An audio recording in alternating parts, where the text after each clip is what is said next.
ওখানে প্র্যাকটিক্যাল দেখলে তো প্রমাণ কথা আমি ছবি তুলে দিব। ভালো করে ছবি উঠায় গ্রুপে দিয়ে দাও। আচ্ছা এখন হচ্ছে ভ্যাকসিন যে বিষয়টা, জি স্যার। তাহলে আমরা এই যে ওই দুধ 1 ফোঁটা করে চোখে কিভাবে দেব, চোখে একটা ড্রপ এ যা যদি ফেলা যায় তাহলে পরে ওই চোখটা দেখবে যে এরকম বন্ধ করবে, তাহলে বুঝতে হবে যে মিটি করছে মানে কাজ হয়েছে। জি স্যার। আর যদি পড়ে যায় তাহলে তার চোখের ভিতর না গেলে তার আবার যদি পানির চোখে পড়ে তাহলে কি হয়, কলপ ফেলবে দাদা।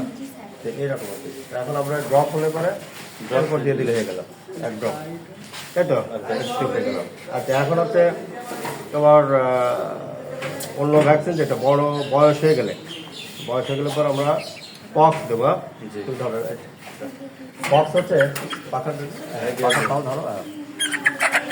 মহিলা মানুষের আসতে এই যে এখানে দেখো যে হাড়ের বাইরে যে পর্দা থাকে, আমরা হচ্ছে ওষুধ অত পাত্রে গুলায় রাখলাম।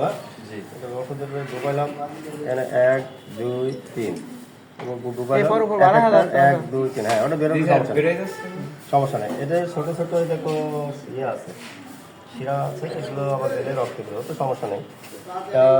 এই হলো 1 2 3, যেটা পক্স বলেছিলাম 2-3 বার খুচা দিতে, তাহলে এটা খুচা দিয়ে ছেড়ে দাও, একটা শেষ।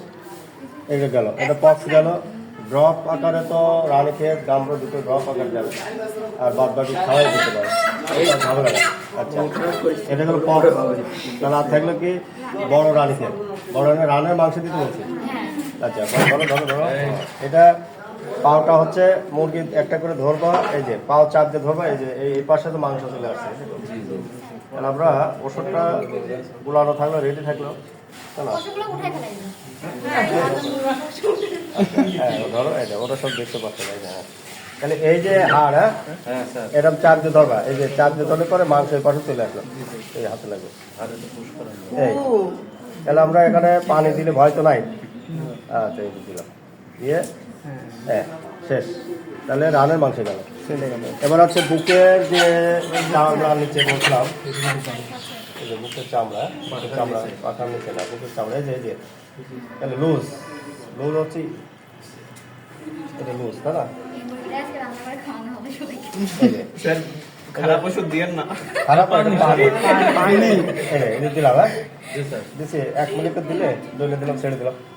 এটা বয়স্ক যারা 70 দিন বয়সে যাবে, ডিম পাড়া মুরগি রাখা হবে, তাদের এই ব্যবস্থাগুলো। তাহলে ভ্যাকসিন কি কি গেল? রানীক্ষেত, গাম্বো, বড় রানীক্ষেত, কলেরা, পক, এই তো হয়ে গেল। তাহলে ভ্যাকসিন দেখানো শেষ, তাই তো? আচ্ছা এবার হচ্ছে আমরা ইয়ে কর, এই জবাই করে নিয়ে আসা। কে জবাই করবে? ছুটি আছে না তোমার?